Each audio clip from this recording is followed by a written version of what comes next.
धाकड़ खबर बेखौफजुमा बेबाक अंदाज। धाकड़ खबर के न्यूज रूम में आपके साथ हूं अकरम रईस खान। सुप्रीम कोर्ट के उन जज महोदय ने डिजिटल मीडिया और सोशल मीडिया पर लगाम लगाने के लिए सरकार से कानून बनाने को कहा है, जिन्होंने हाल फिलहाल में नुपुर शर्मा की याचिका को खारिज कर दिया था और उसके खिलाफ कई सख्त टिप्पणियां की थी। जब से जज महोदय का बयान सामने आया तब से कई तरीके के सवाल पैदा हो रहे हैं, लेकिन सबसे अहम सवाल यही खड़ा हो गया है कि आखिर क्यों डिजिटल मीडिया और सोशल मीडिया पर लगाम लगाने के लिए कानून बनाने को सरकार से कह रहे हैं जज महोदय। क्या वो डिजिटल मीडिया और सोशल मीडिया से गुस्से में हैं या कुछ और वजह है? विस्तार से हर सवाल का जवाब इस रिपोर्ट में आपके सामने रखने की कोशिश करेंगे, लेकिन उससे पहले अखिलेश यादव से जुड़ी हुई एक अहम खबर आ रही है, उससे रूबरू हो जाइए। आप कह सकते हैं कि खबर कर रहे हो सुप्रीम कोर्ट के जज महोदय को लेकर और बीच में बात करने लगे अखिलेश यादव को लेकर। खबर ही कुछ ऐसी है, इसी खबर से जुड़ती हैं, आप लोग खुद समझ जाएंगे। महिला आयोग की राष्ट्रीय अध्यक्ष हैं रेखा शर्मा। जाना पहचाना चेहरा है, भाजपा की पुरानी नेता भी इनको बताया जाता है। जब भी कोई मामला होता है भाजपा के हक में तो ये हमेशा खड़ी हुई दिखाई देती हैं हर मोर्चे पे। इसके अलावा पूरे देश में महिलाओं के प्रति कहीं भी कुछ हो रहा हो ये नजर नहीं आती हैं। लेकिन अब ये नुपुर शर्मा के खिलाफ अखिलेश यादव द्वारा किए गए ट्वीट को लेकर काफी गुस्से में हैं। इन्होंने पहले पोस्ट की, कहा कि ये शख्स अपने आप को नेता बताता है, इसको नेता कहलवाने का कोई हक नहीं है, इसके खिलाफ एफआईआर दर्ज की जानी चाहिए। मैंने लेटर जारी कर दिया उत्तर प्रदेश के डीजीपी को और उन्हें कहा है कि एफआईआर दर्ज करके 3 दिन में महिला आयोग को रिपोर्ट भेजे। क्या है मामला? यहाँ छपी खबरों के मुताबिक बताया जा रहा है कि जब सुप्रीम कोर्ट ने नुपुर शर्मा की याचिकाएं खारिज कर दी, उसके खिलाफ कई सख्त टिप्पणियां की और यहां तक कह दिया कि उसके बयान से देश में आग लगी है, उसको मीडिया पर आकर माफी मांगनी चाहिए। ये तक कहा कि दिल्ली पुलिस उसके लिए रेड कारपेट बिछा रही है, उसके खिलाफ कार्रवाई नहीं कर रही है। तो उससे लेकर अखिलेश यादव ने एक ट्वीट कर दिया।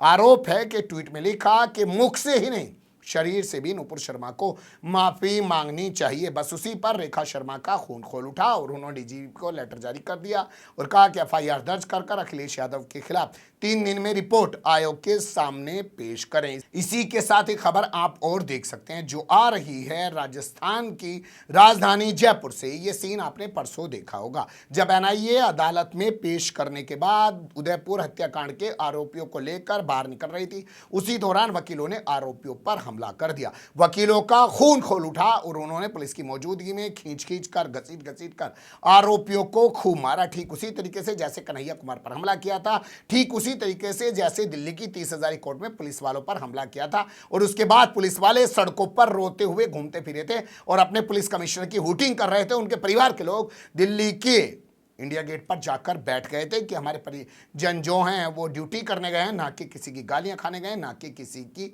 मार खाने गए हैं। लेकिन इन दोनों सीनों को आपके सामने रखने का मतलब ये है कि महिला आयोग भी चिंतित नजर आ रहा है और वकील भी बड़े चिंतित नजर आ रहे हैं। लेकिन जब सुप्रीम कोर्ट के जज साहिबान को सोशल मीडिया पर ट्रोल किया जा रहा है, सुप्रीम कोर्ट को लेकर बहुत कुछ कहा जा रहा है, तब इन वकीलों का खून नहीं खोल रहा है, महिला आयोग को भी गुस्सा नहीं आ रहा है। अब बात कर लेते हैं सुप्रीम कोर्ट के जज महोदय के बयान को लेकर।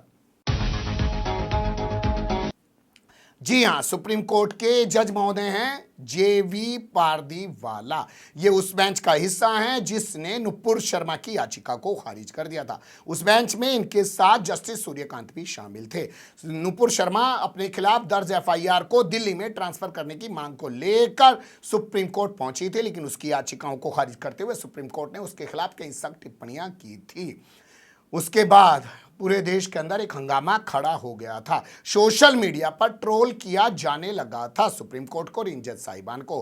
हालांकि ये ट्रोल तब किया जा रहा था जबकि उन टिप्पणियों को, ध्यान से सुनिएगा इस बात को, जबकि उन टिप्पणियों को मौखिक तौर पे कहा गया। जब रिटर्न ऑर्डर शाम को जारी हुआ तो उसमें इन टिप्पणियों का कोई जिक्र नहीं किया गया। फिर भी विश्व हिंदू परिषद एक अर्जी लेटर लेकर पहुंच गया सीजीआई के दरबार में और कहा कि उन टिप्पणियों को हटाया जाए जजमेंट से। और सोशल मीडिया पर किस तरीके के ट्रेंड चल रहे थे वो भी थोड़ा सा देख लीजिए। सुप्रीम कोर्ट नहीं, ये सुप्रीम कोर्टा है। सुप्रीम कोर्ट नहीं, ये शरिया कोर्ट है। सुप्रीम कोर्ट नहीं, ये शरिया अदालत है। ये हिंदुओं के खिलाफ है, न जाने क्या क्या चीजें बताई गई और सुप्रीम कोर्ट को ट्रोल किया जाने लगा। यही नहीं, दोनों जज साहिबान को लेकर पर्सनली टीका टिप्पणियां भी की जाने लगी। लगता है उसी से नाराज थे जस्टिस जेवी पारदीवाला, इसलिए वो जस्टिस HR खन्ना मेमोरियल द्वारा आयोजित एक प्रोग्राम में बोलते हुए कह गए कि डिजिटल मीडिया और सोशल मीडिया पर लगाम लगाने के लिए सरकार को कानून बनाना चाहिए। अगर इन पर लगाम लगाने के लिए कानून नहीं बनाया गया तो ये कानून के राज के लिए बहुत बड़ा खतरा साबित हो सकते हैं। तमाम तरह की और भी उन्होंने बातें की हैं जो इन तमाम वेबसाइटों पर छपी हैं, उनमें मैं विस्तार से नहीं जाना चाहता हूं, लेकिन लगता है उनके खिलाफ जिस तरीके का माहौल सोशल मीडिया पर बनाया जा रहा था, नुपुर शर्मा की याचिका को खारिज करने के बाद, नुपुर शर्मा पर टिप्पणी करने के बाद, उसी के चलते गुस्से में आकर उन्होंने ये प्रतिक्रिया दी है। लेकिन सवाल यही पैदा होता है कि जब आप टिप्पणी कर रहे थे तो आपने रिटर्न ऑर्डर में उन टिप्पणियों का जिक्र क्यों नहीं किया, उनको रिटर्न ऑर्डर में दाखिल क्यों नहीं किया, क्योंकि आने वाले समय के लिए वो एक दस्तावेज बन सकती थी। मौखिक तौर पर ही कहकर क्यों रह गए और अभी भी एक मंच से, जो अलग प्रोग्राम का मंच है, वहां पर इन बातों को क्यों रख रहे हैं। आपके पास तो संवैधानिक अधिकार है, आज सुप्रीम कोर्ट के मंच से यानी कि सुप्रीम कोर्ट के जरिए सरकार को आदेश जारी कर सकते हैं या सोशल मीडिया पर, डिजिटल मीडिया पर लगाम लगाने के लिए खुद भी कुछ गाइडलाइंस जारी कर सकते हैं। वैसे अगर मीडिया की बात की जाए तो मेन स्ट्रीम मीडिया सबसे खतरनाक मीडिया बन चुका है। आपको याद करना पड़ेगा कोरोना का दौर, जब तबलीगी जमात को बदनाम करने की कोशिश की गई। आपको याद करना पड़ेगा उसके बाद का दौर, जब सुदर्शन टीवी ने कई नापाक प्रोग्राम चलाने की कोशिश की।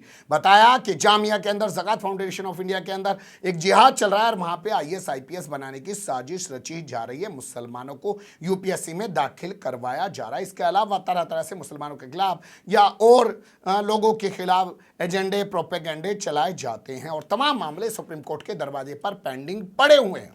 चाहे जो वो एक हीरो मर गया था सुशांत सिंह राजपूत, उसके मामले में पूरे बॉलीवुड को नशेड़ी बता दिया गया और कई सारे फिल्म अभिनेता और अभिनेत्री सुप्रीम कोर्ट पहुंचे, हाई कोर्ट पहुंचे और उस मामले में भी कई सारे मामले अभी तक पेंडिंग पड़े हुए हैं। बेहतर होगा कि सुप्रीम कोर्ट खुद ये डिसाइड करे कि आज के दौर में मीडिया, जो मेन स्ट्रीम मीडिया है, वो जिस तरीके से दंगाई बन चुका है, उस पर लगाम लगाने की बेहद ज़रूरत है और सरकार से पूछना चाहिए कि उसने हाल फिलहाल में जो कानून बनाया था वो कानून पूरी तरीके से लागू क्यों नहीं हो रहा है। आप लोग जानते हैं कि सरकार डिजिटल मीडिया और सोशल मीडिया के लिए कानून लाई है, मेन स्ट्रीम मीडिया के लिए उसने कोई कानून नहीं बनाया है। और इस कानून को जो सरकार लाई है, दावायर जैसे बड़े प्लेटफॉर्म ने हाई कोर्ट और सुप्रीम कोर्ट में कई जगह पर चुनौती दे रखी है, वो मामला पेंडिंग पड़ा हुआ है। आप ये भी जानते हैं कि बहुत सारे यूट्यूब चैनल, बहुत सारी वेबसाइट को पिछले 6 महीने के दौरान सरकार द्वारा बंद कराया जा चुका है। अनुराग ठाकुर आए दिन मीडिया पर आकर इस बात की जानकारी देते भी रहते हैं। तो अब यहां सवाल यह भी पैदा हो रहा है कि क्या ये संयोग है या प्रयोग है कि पहले अपनी ट्रोल आर्मी से सुप्रीम कोर्ट पर सवाल खड़े कराओ, सुप्रीम कोर्ट के जज महोदय नाराजगी जाहिर करें डिजिटल मीडिया और सोशल मीडिया को लेकर, और फिर सरकार अपने पेंडिंग पड़े हुए कानून को डिजिटल मीडिया और सोशल मीडिया पर थोप दे, क्योंकि यहीं से असल में सरकार की बैंड बज रही है। वरना तो पूरा मेनस्ट्रीम मीडिया दलाल, चाटुकार, दंगाई बनकर रह चुका है। और भी कई सवाल पैदा हो रहे हैं, क्या वाकई में सुप्रीम कोर्ट चिंतित है इस बात को लेकर, जिस तरीके का सोशल मीडिया पर जहर फैलाया जा रहा है, नफरत फैलाई जा रही है। अगर हां, तो सुप्रीम कोर्ट के पास तमाम संवैधानिक अधिकार है, उनको भी इस बारे में अपने अधिकारियों का प्रयोग करना चाहिए। बहुत सारे सवाल और भी बाकी हैं। आप जानते हैं कि मैं कोई किताब तो लिख नहीं रहा हूं, पत्रकारिता कर रहा हूं और पत्रकारिता को हड़बड़ी का साहित्य कहा जाता है। जितनी चीजें समेट सकते हैं उतनी समेटिए और आपके सामने रख दीजिए। आगे जो भी अपडेट होगा उससे बाद में आपको रूबरू कराएंगे। लेकिन सोचिएगा, जज महोदय चिंतित हैं, वकील सिर्फ रियाज अटारी को पीट रहे हैं, गौस मोहम्मद को पीट रहे हैं और महिला आयोग के अध्यक्ष को सिर्फ अखिलेश यादव दिखाई दे रहे हैं महिलाओं पर टिप्पणी के मामले में। फिलहाल कमेंट्स के रूप में आप लोग अपनी राय दे सकते हैं, खबर को लाइक कर सकते हैं, चैनल को सब्सक्राइब कर सकते हैं, ज़्यादा से ज़्यादा हमारी खबरों को शेयर कर सकते हैं। फिर ऐसे ही किसी सुलगते हुए या उलझते मुद्दे लेकर मैं आपके सामने हूँगा हाजिर। फिलहाल अभी मुझे दें इजाज़त।